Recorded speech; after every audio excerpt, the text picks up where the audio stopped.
This is our college football bowl season best bets episode. I'm Stuckey.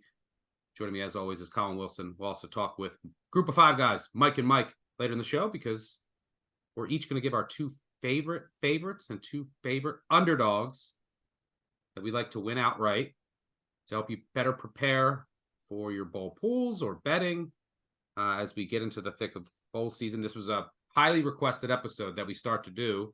And I get it, right? We have part one that's out. And we don't get to all the bowls and people need to fill up bowl pools, get their bets in early. So by the end of this episode, you have 8 favorites to consider and 8 underdogs that we like to win outright.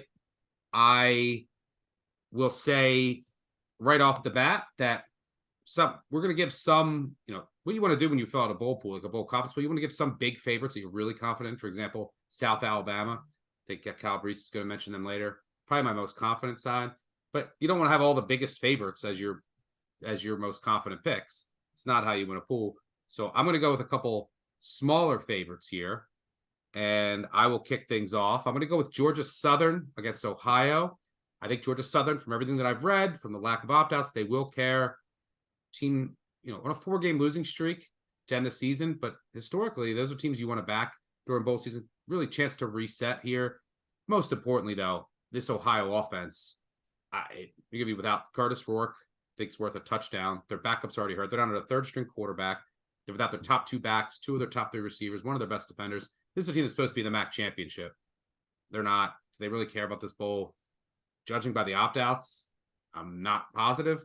Also, just how are they going to score? I know Georgia Southern's defense isn't great, but this Ohio offense could look like a MAC version of Iowa. Georgia Southern's offense, very high floor. I just don't think Ohio can match it. And give me Missouri. This is a team that wants to be here at the Cotton Bowl. All of the quotes. This is one of the most highly motivated teams going up against a team that I don't necessarily know really cares, judging by all the opt-outs they will have. I know Ohio State still has a lot of talent in their 3rd and 4th string guys, but judging by who's already opted out and who I think is going to opt out, this is a big mismatch. I think Missouri gets it done. You agree on Missouri, right? And where are you going? 100% on Missouri. They got one of the highest ratings in the bowl confidence piece. It'll be out on Action Network. Most of these teams have quarterbacks, running backs, and wide receivers hitting the portal that probably can't find homes. I'm telling you right now, Cody Schrader, Brady Cook, Luther Burden, they would absolutely have 20 teams trying to get them to come across immediately. Missouri is absolutely loaded, absolutely fired up. This is a monumental bowl game for Coach Drink and the program. I completely agree. I couldn't be more financially invested in any other team in bowl season than Missouri.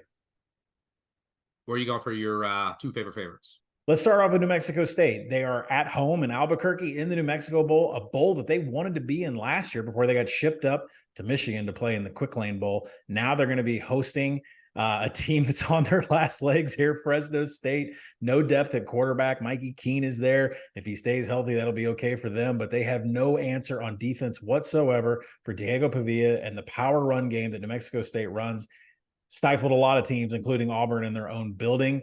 This is the game that they wanted to play in. Jerry Kill is on a roll now. He won his first bowl game ever last year. But more importantly, Fresno State's coaching staff, they won't have Jeff Tedford due to medical reasons. They have an assistant in place here. Shouldn't be any change. They have a lot of losses to the portal. They struggled at the end of the year, losing to New Mexico and San Diego State. It's a great situation for a bowl team in New Mexico State that's actually playing pretty close to home. So we'll start off with the Aggies here of New Mexico State. Next, I'm gonna you gonna call them Ponzi scheme or what do you? No, I'll allow it. I don't think Fresno wants to be here. And New Mexico State does. A big motivational difference. So I don't hate it.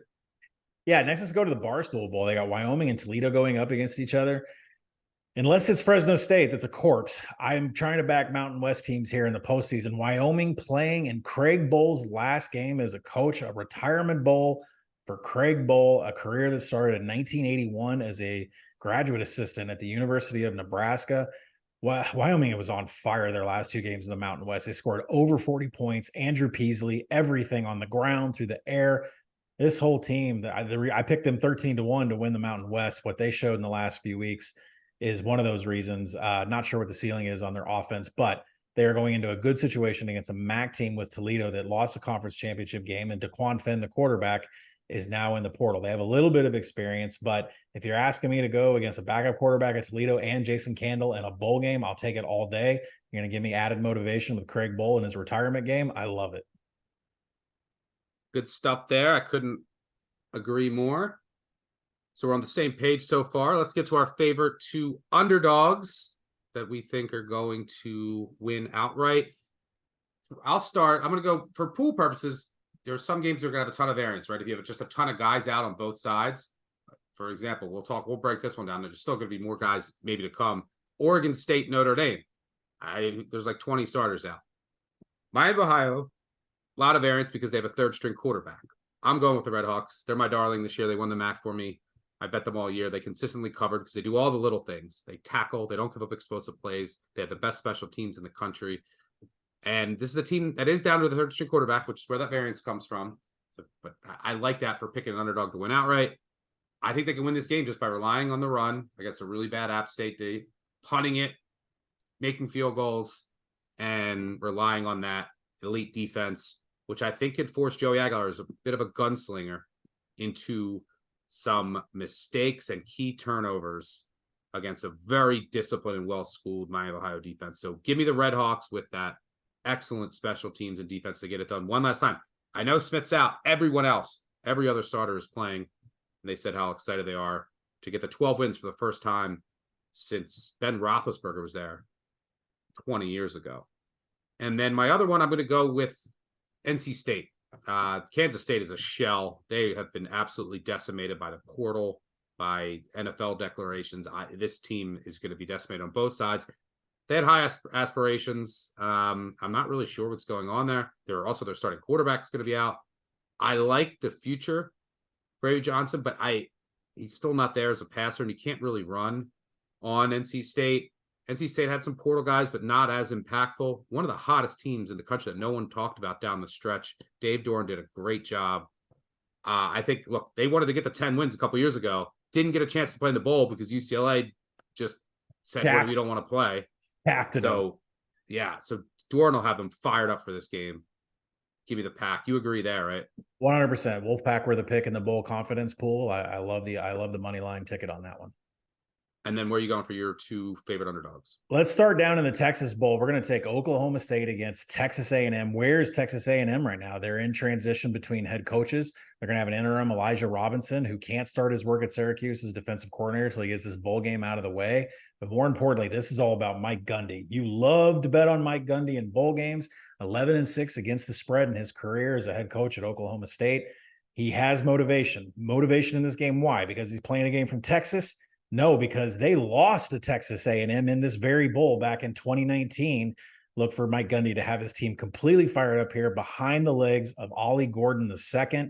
They run a ton of man run blocking schemes. That is something that Texas A&M, which has a good run defense, but they have had troubles defending man blocking schemes all year. I expect Oklahoma State to run wild on them while Texas A&M is fielding. They've got so many losses all over the roster. Jalen Henderson's the quarterback. It's just an interim game for them, and that defense is not going to be able to handle Ollie Gordon. So let's back Mike Gundy in the first one. Agreed. I completely agree there. I think Oak State is the side and a great Gundy spot. And how about your second dog? Yeah, let's go up to the Pinstripe Bowl. I mean, this is an interesting connection. I mean, Greg Schiano is the one who gave Mario Cristobal his very first head coaching position over 20 years ago. But really, more importantly, this is about a disciplined football team in Rutgers that doesn't hurt themselves. They're 12th on offense and havoc allowed. They're 7th on defense and tackling. They just play fundamental football. They're definitely not going to create a whole bunch of highlights you're going to see on sports or anything, but they don't beat themselves. And that's the most important thing when you're going up against a Miami team that consistently hurts themselves with havoc allowed. They don't have a quarterback. Tyler Van Dyke's already hit the portal. He's already on his way to Wisconsin. They are depleted all over this roster. And Mario Cristobal is not very good in bowls, 2-4-1 against the spread, but that extends to Miami as a whole. They've won one bowl game in their last 11 trips. And if you look at the cold weather bowl games they've been to, they've absolutely been blown out. So give me Greg Schiano, who's 5-1-1 against the spread in bowl games, taking on his old Mario Cristobal, his old friend here, but Rutgers is going to get the win as a dog. I agree. I think they win an ugly one. I don't really Miami down to the third string quarterback. Do you think they really have interest? A bunch of Miami kids going up to the Yankees Stadium to play Rutgers in late December. not so sure. And even if they do show up, who can still mess it up? Mario Cristobal with late game awful and in-game decisions. I completely agree with Rutgers there. All right, good stuff. That's our 4 favorite favorites and 4 favorite underdogs. I think we're pretty much on the same page for most of them, but let's throw it to the group of 5 guys, Mike Calabrese and Mike Einell, to get their 4 favorites and 4 favorite underdogs. Guys? Thanks, Duck. The G5 boys here to lay out our favorite favorites and our pesky underdogs that we think are going to help you win your confidence pool. Obviously, when you're putting together your favorites with the highest confidence point total, those 40-pointers, you got to hit them. It's a death knell to your chances when you go ahead and stub your toe in those spots. And it's not as simple as just picking the biggest favorites on the board and then being a bit of a contrarian, whether you're putting 15, 20, 25 points on an underdog to win outright. That can be a real pivot point and really help you, springboard to a win in a confidence pool. So we're going to give you 2 each. Ianello is going to get us started with his favorite. Yeah, I'm getting started with the biggest favorite on the board. Sounds easy enough. Give me Oregon over Liberty. Look, Bo Nix says he's playing, and to me, that's good enough. I also think leadership, I think that increases the chance we could see, Troy Franklin, Tez Johnson, Bucky Irving play as well. If they're in, this is an absolute blowout. Look, Liberty played the worst strength of schedule in the entire country, 133rd. Their offense is great. They rank 3rd in the country in success rate, but their defense is just so-so. They give up a ton of big plays. I expect this to be an Oregon track meet. And Oregon's 2nd in the country in offensive success rate. They're also top 25 in defense. I think the Flames are totally outclassed here. I also like this compared to other ones because I think the difference is big enough that even if the top guys do opt out for Oregon, Oregon's backups are likely better than all Liberty starters. So I think they can win this game with Ty Thompson and whoever else they have left. So I think Oregon should be your highest confidence pick in all your pools. I think they blow them out here. 3 things concern me with that pick real quick. It's a team that went from college football playoff, play-in game against Washington to now being outside of the playoff. Then you have the opt-outs, which you already talked about. And I agree, though, when you get into the overall talent disparity, it's pretty significant in this game. But the third thing is that Liberty is the biggest underclass, population in the country. I believe they're like 49,000. I think they're going to send a lot of kids out there to watch this Fiesta Bowl game. So when this game gets turned on, I think like the Taco Bell student section is going to be electric. All that being said, there's a reason this is the biggest spread on the board. So I don't think that's a bad place to start. I just get like a little bit queasy, making it my very top of the totem pole in terms of the confidence points. All right. I'm going to go with my favorite here. We're going to stick in G5 land. UTSA over Marshall. We get to see Dr. Frank Harris's farewell game, his 7th year in college. The defense also pretty serviceable for the Roadrunners, 33rd in success rate, solid against the run. They only gave up 3.75 yards per carry, which was 36 nationally. But critically, Coach Traylor, he flirts. He's talking in the coaching carousel. He's, going up and down, riding on those ponies, winking at every Power 5 AD in the country. He stays. So he's back. I think that's absolutely key. Huff also stays for Marshall. But overall, I just look at UTSA. This is a team that went 7-1 in year 1 in the AAC. It wasn't as strong of a year in the AAC as it was last year, but they were road win away from playing in the title game. 5 turnovers sunk them against Tulane. But I think overall, this is a really solid team. I know they lose AAC Defensive Player of the Year Trey Moore in the portal. When we look at Marshall, this is a team that the airs come out of the balloon. Cam Fancher, who in the preseason I called him Francer, I think transfer-wise, he can only play in France. He's going to go play for the Sorbonne or something, the Fighting Croissants, because nobody's going to want this kid. He could not get it together. Cole Pennington's in. Their best offensive lineman's out, Trent Haller. He's going to either play guard or center. Rasheen Ali, if I'm him, I'm either sitting out and going pro, or I'm transferred to a better program that actually has offensive linemen who can block. So when I look at this, I look at a UTSA team that had won 7 in a row, was right in the mix, veteran leadership, continuity at the top, against a Marshall team that started 4-0, nearly upsets NC State, and then the wheels totally fall off. They went 2-6 down the stretch, 5 of those losses by double digits. So I'm going to go with UTSA as my favorite. What do you think here? Yeah, for casual fans, you hear Cole Pennington for Marshall. Don't get too excited because he might be Chad Pennington's kid, but he does not have the accuracy of Pops. 3 games this year, 0 touchdowns, 6 interceptions. He is a walking turnover. So yeah, I love UTSA. I like them as well. For my second pick, you argue with my first one. I know you're not going to argue with this one. Give me San Jose State against Coastal Carolina. No team enters bowl season hotter than the Spartans. As a wise man predicted weeks ago, they won 6 straight games to end the year. They should have been in the Mountain West Championship game, but got screwed over by a computer. Siobhan Cordero really got going. We've had a love-hate relationship with him on this pod, but he finished the year with 13 touchdowns and 1 pick in his last 6 games. Kyrie Robinson, stud running back. He's averaging over 100 yards per game. And as of this recording, tight end Dominic Mazzotti is really the only kind of big name in the portal, whereas Coastal Carolina is going to be without Grayson McCall, Jared Gass, their 2 top quarterbacks. Running back CJ Beasley's in the portal. Wide receiver Jared Brown's in the portal. San Jose State's biggest weakness all year is their run defense. And this is not Jamie Chadwell's Coastal Carolina run offense. They were 104th in rushing success rate. Now they won't have their starting running back. As I've said all year, Tim Beck's a clown. He doesn't know how to call an offense. This is just not the Chadwell offense. And the Coastal defense is terrible. So San Jose State should be able to move the ball on them all game. They're on fire right now. This game in Hawaii, Cordero's from Hawaii. We've seen him have success. He started his career there. He had success when they played. He torched them when they played Hawaii this year there. Going back to the homeland, give me San Jose State here. Yeah, longest road trip of bowl season for Coastal, going all the way from Conway to Honolulu. I agree with you, 35-0 when San Jose State played against Hawaii on the island. So there's familiarity in terms of the body clock situation, the travel, the novelty of playing in Hawaii. I really love that pick. You're right. And you look at for motivation, most teams like Boston College is like, we get to go on vacation. Like Coastal Carolina, they live on vacation. They live in Myrtle Beach. Like going to Hawaii is not like special for them. They basically live in Eastern Hawaii. So it's not exactly like, we're going to the beach. Like you guys live on the beach. Also, jokes on BC, they get to play at Fenway Park. So they get to go on vacation, take the T, down a couple blocks. All right, my last one for the favorites. We're going South Alabama over Eastern Michigan. Weird year for the Jags. They crush Oklahoma State on the road. They nearly upset James Madison on the road, losing by 8. Then they get bodied by Louisiana. They give Troy a pretty good game, but then they gave up 52 points to Texas State. But at least in terms of what I know, whether it's Carter Bradley or Trotter at quarterback, I like that. Webb is declared for the draft at running back. He may play. I doubt it. And then Lacey's in the portal. But overall, this is still a team that was really, really good last year, had high expectations, had some high highs this year. Against Eastern Michigan, I'm not going to bury the lead any further. This is the worst bowl team.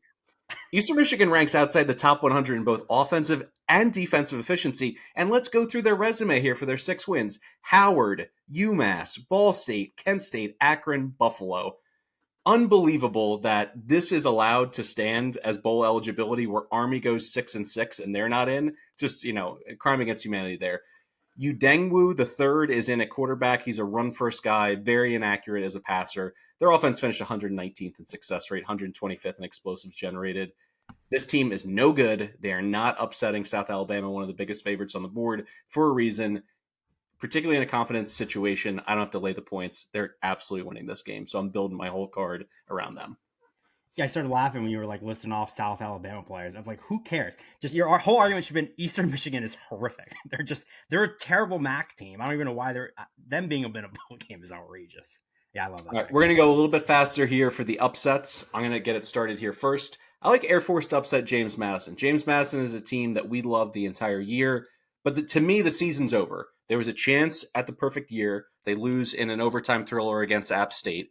Then their head coach, Signetti, off to Indiana. He takes his OC, DC, and quarterback coach. He got 5 starters and 3 more contributors in the portal. They said they're going to play. Are they really going to play if another school comes in and says, okay, you're on scholarship, come start practicing with us, or at least, move your stuff, like it's time to go? I think some of those kids are not going to play. I understand that McLeod said that he's a go. We'll see if that's going to make a difference because his offensive line has simply just not been as good since Tyshawn Wyatt got hurt in week 9, their left tackle. Meanwhile, Air Force is getting healthy. Zach Larrier is potentially back. Same with Dane Kinnaman and Jared Rosnos on the perimeter. That's a big bump for their passing game. Remember, this team started 8-0. So there's proof that when they're healthy, they can put it all together. But like I always like to say, I'm not going to bury the lead anymore here. Service Academies, straight up in bowl games since 2003. 20-13, 23-10 against the spread, and Calhoun always gets his boys up for the bowl games. He's one of the very best coaches in the postseason in all of college football. So I'll go with the Air Force here. Fly, fight, win. Yeah, I hate it, but I also wish JMU was playing any other team. So for my underdog, small one, I'm going with Arkansas State against Northern Illinois. Look, the Sun Belt was such a good conference this year. 12 of their 14 teams reaching a bowl. So I'm looking to target a lot of Fun Belt teams this year. Arkansas State was just a lot better than anybody thought this year. When freshman Jalen Rayner took over at quarterback after like 3 games, the offense wasn't super consistent, but it was really explosive, top 20th in the country. Northern Illinois has no passing attack. Their best receivers in the portal. Basically, everyone else on their receiving corps is hurt. So I don't know how they throw the ball at all. And their defense can't stop the run. Their offense is super one-dimensional. So I just don't think they're very good. And in a conference I thought was pretty bad this year, I think the Red Wolves are a better team. So I think they get the win. A little short dog there. Give me Arkansas State. I'm going to finish this up with Georgia Tech going against UCF. This is a Malzahn fade job, plain and simple. He's 2-5 as a bowl favorite against the spread. I think he's going to lose this one outright. You got 2 defensive starters in the portal for Georgia Tech, a starting corner in the portal for UCF, and Jira Wilson at safety may also be out. But really, I'm just, rolling the dice on a high variance team. Georgia Tech is maybe the prototypical high variance team in all of college football. They lose by 11 to Bowling Green. Then they upset Miami on the road. They upset North Carolina at home. Then they lose to Clemson by 21. Then they only lose to Georgia by 8. So they're up and down, but at least I know their core, their young core that's either freshmen or sophomores, Haynes King at quarterback, Eric Singleton Jr. out wide, and Jamal Haynes at running back. I trust this core to get it done. And I just think this has kind of been a weird transitional year. They've had some quarterback injuries for UCF. They just never were able to get momentum. Whereas Georgia Tech, it's weird to say, but it's 6-6, a program that's been floundering for years. I think they have momentum. So I'll go with the Ramble and Wreck from Georgia Tech. Yeah, don't hate it at all. For my last pick, I'm going with Cal against Texas Tech. My approach to bowl season is to kind of try to target teams that outperformed the expectations against teams that underperformed. And that's kind of what you have here. Cal went 6-6 with a win total of 5, where Texas Tech went 6-6 with a win total of 7.5. So those 6-6s look different. Everyone was picking Texas Tech as their trendy sleeper pick. I thought they were pretty bad for most of the year. Their passing game was terrible. Tyler Shuck got hurt because of course he did. Morgan had just 12 touchdowns and 7 picks. He really wasn't that good. Now their top 2 receivers are in the portal. So they ran the ball really well with Taj Brooks, but that's really the only thing they do well. I'm not sure if he's into the job. I think I saw something. He's planning to come back. So I'm sure, they'll have him at least. But Cal's run defense is better than their pass defense. And like I said, the Texas Tech pass offense doesn't really scare me that much. Cal also wants to rely on their run game with Jaden Ott, who's a stud. Freshman Fernando Mendoza, he took over halfway through the year, and he got a lot better as the season went on. So I'm kind of riding that momentum with him. Cal won their final 3 games to reach bowl eligibility. Like I said, Mendoza looked better. So I think they just come into this game in a better spot than Texas Tech does. So give me the Bears to get the upset over Texas Tech. I love that one. Wilcox saved his job. He was at 3-6. He was going to get cans. They win out. Mendoza has been a huge, lifesaver for them, coming in and giving them consistent quarterback play. So I agree. For a Texas Tech team that, just like I was saying, teams can look dysfunctional and fail to get momentum. They were supposed to be a Big 12 dark horse, and they were the opposite this year. So I think it's a big letdown for them, whereas Cal, this is a game they absolutely can get up for. All right, we're going to kick it back to Stuck and Colin. But first, I'd like to say, Stucky, our job would be impossible without your transfer portal opt-out tracker.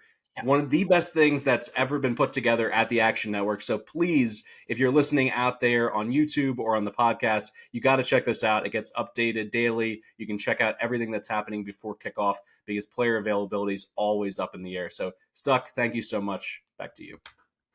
All right, thanks. As always, to Mike and Mike. And if you haven't checked out the Group of 5 bowl betting preview, make sure you do that. They always do a tremendous job.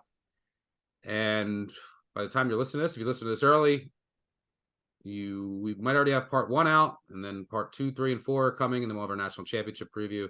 Lots more bowl content to come, but hope you enjoyed this episode, giving you 8 favorites and 8 underdogs to consider ahead of time for betting or pool purposes. Thanks, Colin, as always, for joining me. Thanks to Mike and Mike. Thanks to our producer in the back end. Thanks most importantly to all of you. Make sure you subscribe, subscribe. Tell a friend, tell an enemy. Leave 5-star review. They really help us out. We'll do a bunch of giveaways during bowl season, so just say whatever. Just leave a 5-star review. Appreciate all of your support. It's time for us to go diving back into the portal and try to find some more bowl winners. Make sure you also download the award-winning Action Network app. But Thanks again for tuning in. Good luck on all of your wagers and in all of your pools, and we'll catch y'all later. Cheers. Peace out.